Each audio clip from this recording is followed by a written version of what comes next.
الحمد لله رب العالمين والعاقبة للمتقين والصلاة والسلام على سيد الأنبياء والمرسلين وعلى آله وأصحابه أجمعين ومن تبعهم بإحسان إلى يوم الدين. أما بعد فقد قال الله تبارك وتعالى في كلامه المجيد والفرقان الحميد: فأعوذ بالله من الشيطان الرجيم بسم الله الرحمن الرحيم. ومن يرتد منكم عن دينه فيمت وهو كافر فأولئك حبطت أعمالهم في الدنيا والآخرة وأولئك أصحاب النار هم فيها خالدون. وقال النبي صلى الله تعالى عليه وسلم: إن الله ليؤيد هذا الدين بالرجل الفاجر أو كما قال عليه الصلاة والسلام. میرے محترم بھائیوں، بزرگ اور دوستو،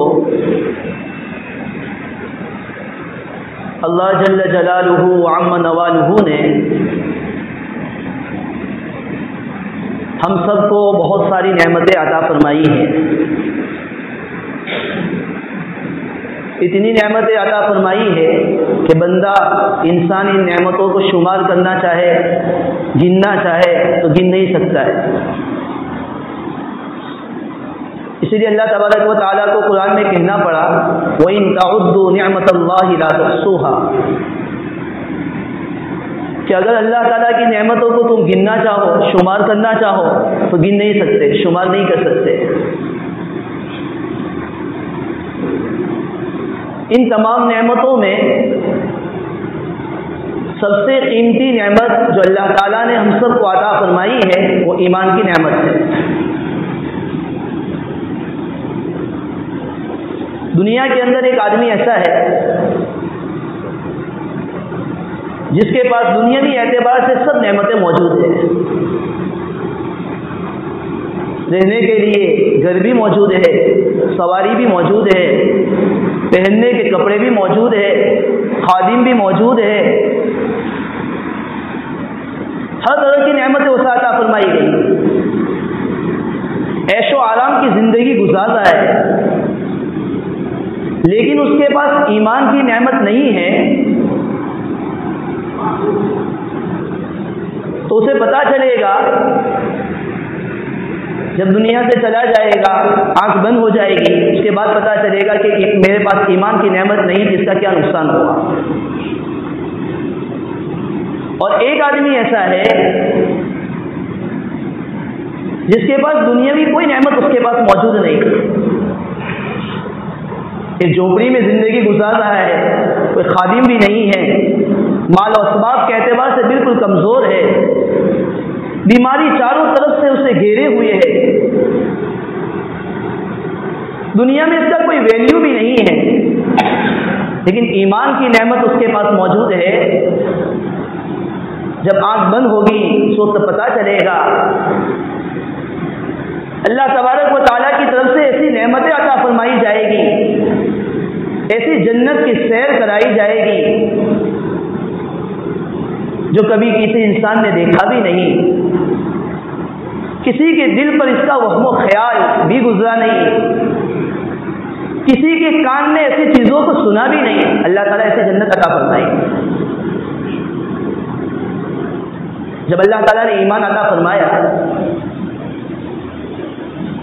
اب اصل مومن یہ ہے کہ دنیا سے ایمان بچا کر لے جائے، یہ کامل مومن ہے. اور اصل چیز ہی یہی ہے کہ آدمی دنیا میں آیا، اللہ تعالیٰ نے ایمان عطا فرمایا، اب ایمان والی نعمت کو لے کر جائے. ایمان کی نعمت کی کیسی حفاظت کرنا ہے؟ ایک آدمی ہے، اپنا مال و اسباب لے کر، بہت سارا سونا چاندی لے کر سمندر کا سفر کرتا ہے، بہت سارا سونا چاندی لے کر سمندر میں سفر کر رہا ہے.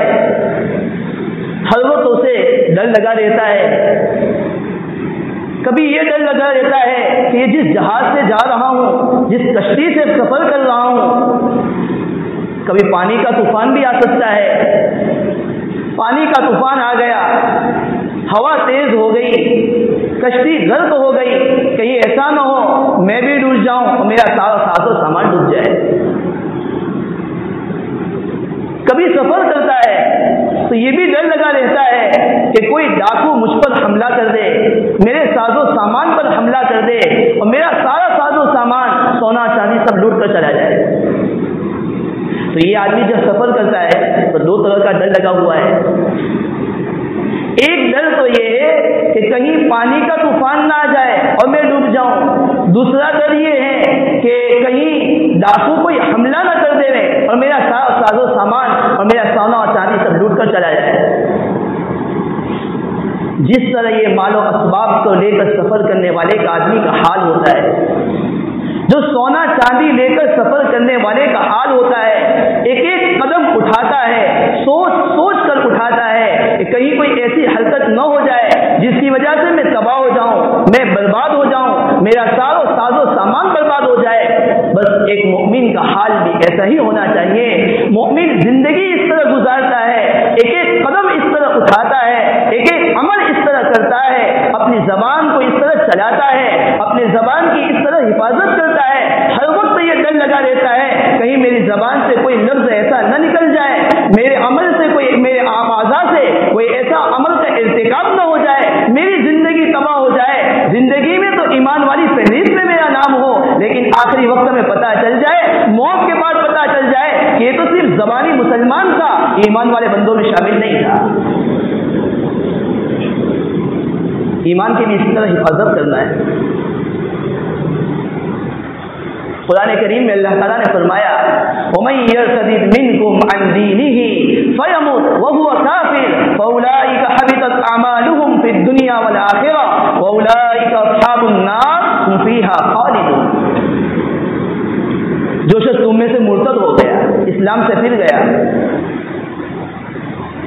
فَيَمُتْ، اور اسی حالت میں وہ مر گیا، اور وہ کافر، یہ آدمی جو مرتد ہو گیا ہے، اسلام سے پھر گیا ہے، موت اسی حالت میں واقع ہوئی ہے، یہ آدمی تو کافر ہے۔ فَأُولَٰئِكَ حَبِطَتْ أَعْمَالُهُمْ فِي الدُّنْيَا وَالْآخِرَةِ، ایسے تمام لوگوں کے اعمال دنیا آخرت میں بیکار ہو جائے گے، اس کا کوئی ویلیو، کوئی اہمیت نہیں، انتقالی کفر کی حالت میں ہوا ہے۔ وَأُولَٰئِكَ أَصْحَابُ النَّارِ، یہ لوگ تو جہنمی ہیں، ہم فیہا خالدون، یہ لوگ جہنم میں ہمیشہ رہیں گے۔ معلوم یہ ہوا بہت سی مرتبہ دنیا میں آدمی مومن کی فہرست میں ہوتا ہے، لیکن بہت سی مرتبہ آدمی اپنے اعمال کی وجہ سے اپنے ایمان سے ہاتھ دھو بیٹھتا ہے، اسے پتہ بھی نہیں چلتا ہے۔ ایمان سے پھرنا دو طرح سے ہوتا ہے، مرتد ہونا دو طرح سے ہوتا ہے۔ ایک ارتداد کا مطلب ہوتا ہے دین سے پھر جانا، اسلام سے پھر جانا، ایمان سے پھر جانا۔ ایک ارتداد، ایک مرتد ہونا تو یہ ہے کہ آدمی صراحتاً کہہ دے کہ میں کافر ہو گیا، میں یہودی ہو گیا، میں نصرانی ہو گیا، میں نے دین اسلام کو چھوڑ دیا، میں ہندو ہو گیا، جس مذہب کو اختیار کر رہا ہے، یہ تو صراحتاً ارتداد ہے، صراحتاً اسلام سے پھر گیا۔ دوسری ارتداد کی قسم یہ ہے کہ آدمی دنیا کے اندر تو اپنے آپ کو مسلمان سمجھتا ہے، ایمان والا سمجھتا ہے، سب فہرست میں اس کا نام ایمان والوں میں ہوتا ہے، اس کا نام بھی مسلمان، اس کا نکاح بھی مسلمان کے ساتھ ہوا، عبادات کا اہتمام بھی کرتا ہے، ایمان والے گھر میں پیدا ہوا ہے، لیکن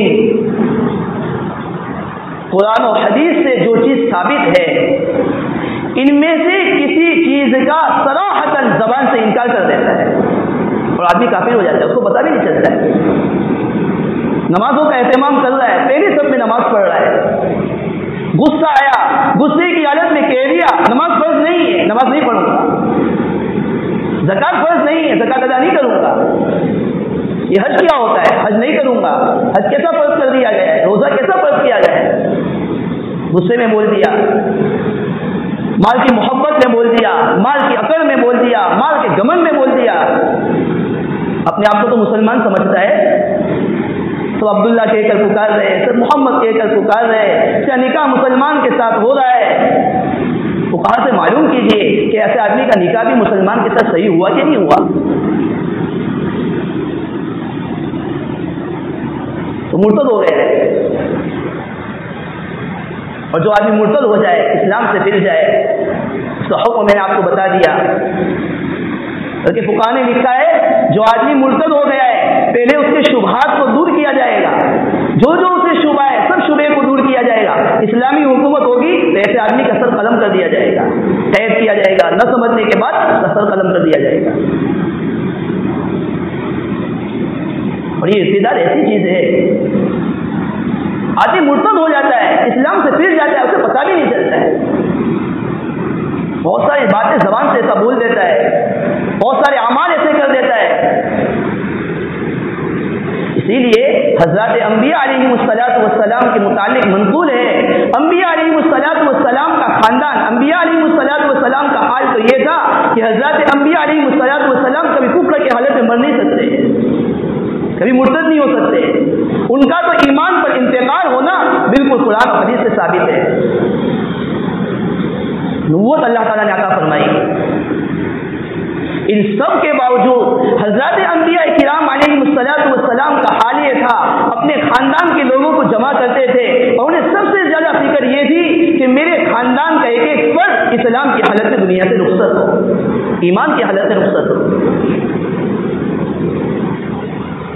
حضرت ابراہیم علیہ السلام جن کو اللہ کا خلیل کہا جاتا ہے، اللہ کا جگری دوست، خلیل کے معنی ہی ہوتا ہے جگری دوست۔ ابراہیم علیہ السلام جن کو ابو الانبیاء بھی کہا جاتا ہے، پورا خاندان کا خاندان، بہت سارے نبی اللہ تعالیٰ ان کے خاندان میں پیدا فرمائے، ان کے بیٹے اسماعیل نبی، اسحاق نبی، پھر ان کے بیٹے یعقوب نبی، نبیوں کا سلسلہ چالو ہے۔ اللہ تعالیٰ نے ابراہیم علیہ السلام سے کام بھی کیسا لیا، کعبۃ اللہ کی تعمیر کرائی۔ ان سب کے باوجود حضرت ابراہیم علیہ السلام کا حال یہ تھا، اللہ تعالیٰ سے دعا کر رہے وَجْنُبْنِي وَبَنِيَّ أَن نَّعْبُدَ الْأَصْنَامَ، اے اللہ مجھے اور میری اولاد کو بتوں کی عبادت سے بچا لیجیے۔ غور کرنے کا مقام ہے، سوچنے کی ضرورت ہے۔ ایک نبی اپنی اولاد کے لیے کیا دعا کر رہا ہے، ایک نبی اپنے آپ کے لیے کیا دعا کر رہا ہے۔ وہاں بہت ساری دعا ابراہیم علیہ السلام نے کی، قرآن نے ایک دعا یہ بھی نقل کی وَجْنُبْنِي وَبَنِيَّ أَن نَّعْبُدَ الْأَصْنَامَ، اے اللہ مجھے بھی بچا لے، میری اولاد کو بھی بچا لے، أَن نَّعْبُدَ الْأَصْنَامَ، بتوں کی عبادت سے۔ ہمیں بھی اپنی اولاد کے لیے دعا کرنا چاہیے، جہاں اور بہت ساری دعائیں کرتے ہیں، اے اللہ ہماری اولاد کو ایمان کی حالت میں موت عطا فرما دے، ہمیں بھی ایمان کی حالت میں موت عطا فرما دے۔ زندگی کا کوئی بھروسہ نہیں ہے۔ اور آگے چلیے، حضرت یعقوب علیہ السلام یہ بھی اللہ کے نبی ہے، یہ بھی ایسے نبی ہے، حضرت اسحاق علیہ السلام کے بیٹے ہیں، ان کے چچا حضرت اسماعیل علیہ السلام بھی نبی، ان کے دادا حضرت ابراہیم علیہ السلام بھی نبی۔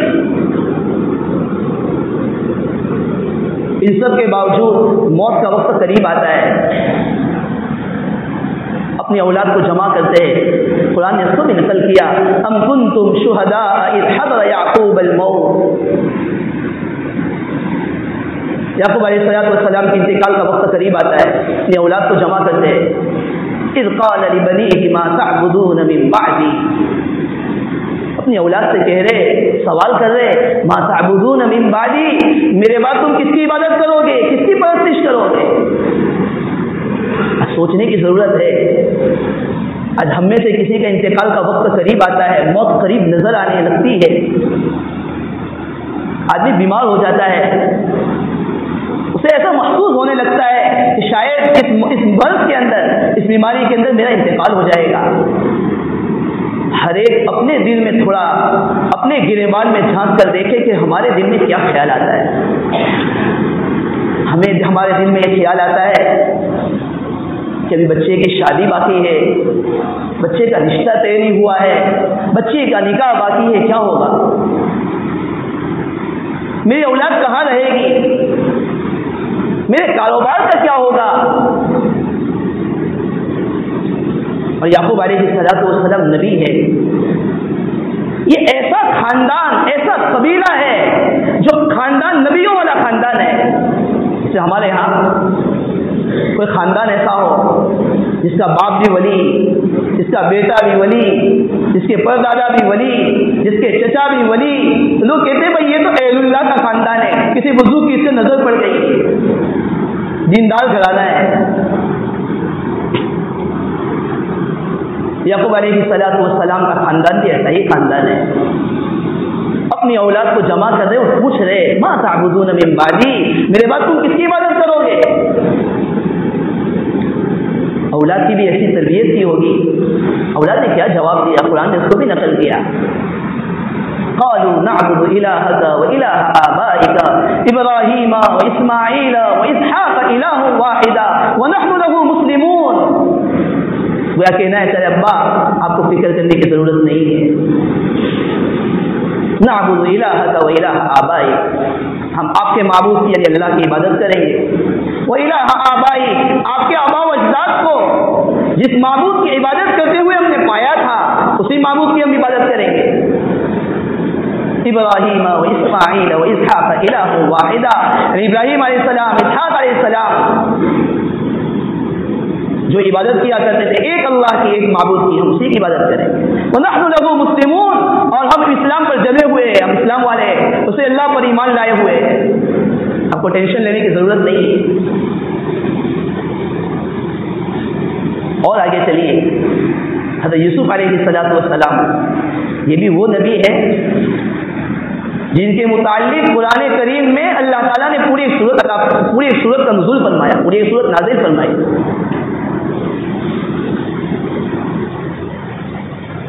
آخری وقت آتا ہے، یوسف علیہ السلام کیا دعا کر رہے ہیں، اس دعا کو بھی قرآن نے نقل کیا، فاطر السماوات والارض انت ولی فی الدنیا والآخرہ توفنی مسلما والحقنی بالصالحین۔ اے آسمان و زمین کے پیدا کرنے والے، فاطر السماوات والارض انت ولی فی الدنیا والآخرہ، تو ہی میرا کارساز ہے، تو ہی میرا کام بنانے والا ہے دنیا اور آخرت میں۔ توفنی مسلمہ، اے میرے رب مجھے اسلام کی حالت میں موت عطا فرما دے، اسلام کی حالت میں مجھے وفات عطا کر دے، والحقنی بالصالحین، اور مجھے نیک لوگوں کے ساتھ لاحق کر دے، نیک لوگوں کے ساتھ ملا دے۔ دیکھو یوسف علیہ السلام بھی دعا کر رہے ہیں، یہ انبیاء علیہ السلام دعا فرما کر گویا امت کو تعلیم دے رہے، جیسے کہ میں نے پہلے عرض کیا، انبیاء علیہ السلام کا انتقال ایمان کی حالت میں ہونا بالکل یقینی ہے، کفر کی حالت میں ان کا انتقال نہیں ہو سکتا تھا، لیکن امت کو تعلیم دے رہے۔ سید الاولین والآخرین، خاتم النبیین والمرسلین، جناب محمد رسول اللہ صلی اللہ علیہ وسلم بھی دعا فرماتے تھے، بری موت سے پناہ مانگتے تھے، مستقل نبی علیہ السلام کی دعائیں ہیں۔ نبی علیہ السلام نے بہت سی اچانک کی موت سے، سانپ کے کاٹ لینے سے، دست لینے کی موت سے، گرنے کی موت سے، غرق ہونے کی موت سے، بری موت سے پناہ مانگی۔ نبی علیہ السلام کی بہت ساری دعائیں منقول ہیں۔ ایک دعا میں نبی علیہ السلام نے فرمایا، اللہم انی اسألک ایمانا ویقینا لیس بعدہ کفر۔ نبی علیہ السلام یہ دعا فرمایا کرتے تھے، اللہم انی اسألک ایمانا، اے اللہ میں ایسے ایمان کا سوال کرتا ہوں، ایسا ایمان تجھ سے مانگتا ہوں، ویقینا، اور ایسے یقین کا تجھ سے سوال کرتا ہوں، ایسا یقین تیرے پاس مانگتا ہوں، لیس بعدہ کفر، جس کے بعد کفر کا ارتکاب نہ ہو، جس کے بعد میں کافر نہ ہو جاؤں۔ یہ امت کو تعلیم دی جا رہی ہے۔ بلکہ ایک حدیث میں نبی علیہ الصلوۃ والسلام یہ دعا اکثر مانگا کرتے تھے. تو ایک زوجہ مطہرہ نے عرض کیا اللہ کے رسول صلی اللہ علیہ وسلم کیا بات ہے ہم یہ دعا بہت کثرت سے مانگتے ہیں. اس حدیث میں تو ایک اور دعا نقل کی ہے. نبی علیہ الصلوۃ والسلام مانگا کرتے تھے یا مقلب القلوب صرف قلوبنا یا مقلب القلوب ثبت قلبی علی دینک ویا مقلب القلوب صرف قلوبنا علی طاعتک. ایک زوجہ مطہرہ نے عرض کیا اے اللہ کے نبی صلی اللہ علیہ وسلم کیا بات ہے کہ آپ یہ دعا بہت مانگتے ہیں. نبی علیہ الصلوۃ والسلام نے فرمایا بندے کا قلب بندے کا دل اللہ تعالیٰ کی دو انگلیوں کے درمیان ہے. اللہ تعالیٰ جس کے دل کو چاہے گا درست رکھے گا اور جس کے دل کو چاہے گا اللہ تعالیٰ پھیر دے گا ہٹا دے گا اسے پتہ بھی نہیں چلے گا. پھر میں یہ دعا کیوں نہ مانگوں. ایک حدیث میں ہے بہت سارے اعمال ایسے ہیں کہ ان اعمال کو بندہ کرے گا اللہ تعالیٰ کی ذات سے قوی امید ہے اللہ تعالیٰ ایمان کی حالت میں اس کا انتقال فرمائیں گے. ایمان کی حالت میں اس کی موت نصیب ہوگی. انہی اعمال میں سے ایک عمل یہ ہے آدمی کو چاہیے فجر کی نماز کے بعد اور مغرب کی نماز کے بعد اللہم اجرنی من النار اللہم اجرنی من النار یہ دعا 7 مرتبہ مانگا کرے. مختصر دعا ہے. دعا میں یہی کہا جائے اللہ میں جہنم سے خلاصی چاہتا ہوں جہنم سے خلاصی چاہتا ہوں جہنم سے پناہ مانگتا ہوں. حدیث میں نبی علیہ الصلوۃ والسلام نے فرمایا جو آدمی فجر کی نماز کے بعد 7 مرتبہ یہ دعا کرے گا اگر اسی دن شام تک اس کا انتقال ہوا ایمان کی حالت میں اس کا انتقال ہوگا جہنم سے وہ بری ہوگا. اور رات کو مغرب کی نماز کے بعد پڑھے گا تو اسی رات کو جو اس کا انتقال ہو گیا تو ایمان کی حالت میں اس کا انتقال ہوگا جہنم سے اسے خلاصی نصیب ہوگی. یہ صرف دعائیں ہیں. ان دعاؤں کا احتکاب کرے دعاؤں کو پڑھتے رہے ہمیشہ اللہ تعالیٰ سے سوال کرتا رہے اللہ تعالیٰ ایمان کی حالت میں موت نصیب فرمائے. ایک حدیث یاد آ گئی حضرت ابو سعید خدری رضی اللہ عنہ کی روایت ہے کہ ایک مرتبہ نبی علیہ السلام نے صحابہ کو جمع فرمایا. جمع فرمانے کے بعد آپ علیہ السلام نے فرمایا کہ دنیا کے اندر انسان چند طبقات پر ہے انسانوں کے چند طبقے ہیں. نبی علیہ السلام نے فرمایا فَمِنْهُمْ مَنْ يُولَدُ مُؤْمِنًا وَيَحْيَى مُؤْمِنًا وَيَمُوتُ مُؤْمِنًا. دنیا میں ایک طبقہ تو وہ ہے جو ایمان کی حالت میں پیدا ہوا ایمان کی حالت میں زندگی گزاری اور ایمان ہی کی حالت میں موت آئی. یہ طبقہ سب سے اچھا ہے. دوسرا ایک گروہ دوسری ایک جماعت وہ ہے فَمِنْهُمْ مَنْ يُولَدُ كَافِرًا وَيَحْيَى كَافِرًا وَيَمُوتُ كَافِرًا. کافر کے گھرانے میں پیدا ہوا اسی حالت میں زندگی گزاری اور کفر ہی کی حالت میں اس کا انتقال ہو گیا. ایک تیسرا طبقہ نبی علیہ الصلوۃ والسلام نے بیان فرمایا دنیا میں بعض لوگ ایسے ہیں من یولد مؤمنا ایمان والے گھر میں پیدا ہوئے ویحیا مؤمنا ایمان والی حالت میں زندگی گزاری ویموت کافرا کفر کی حالت میں اس کا انتقال ہوا. سب سے بدتر طبقہ ہے. ایمان والوں میں نام ہے ایمان والوں کی فہرست میں اس کا نام ہے لیکن انتقال ہو رہا ہے کفر کی حالت میں. اور نبی علیہ الصلوۃ والسلام نے ایک 5واں طبقہ بیان فرمایا چوتھا طبقہ بیان فرمایا فَمِنْهُمْ مَنْ يُولَدُ كَافِرًا.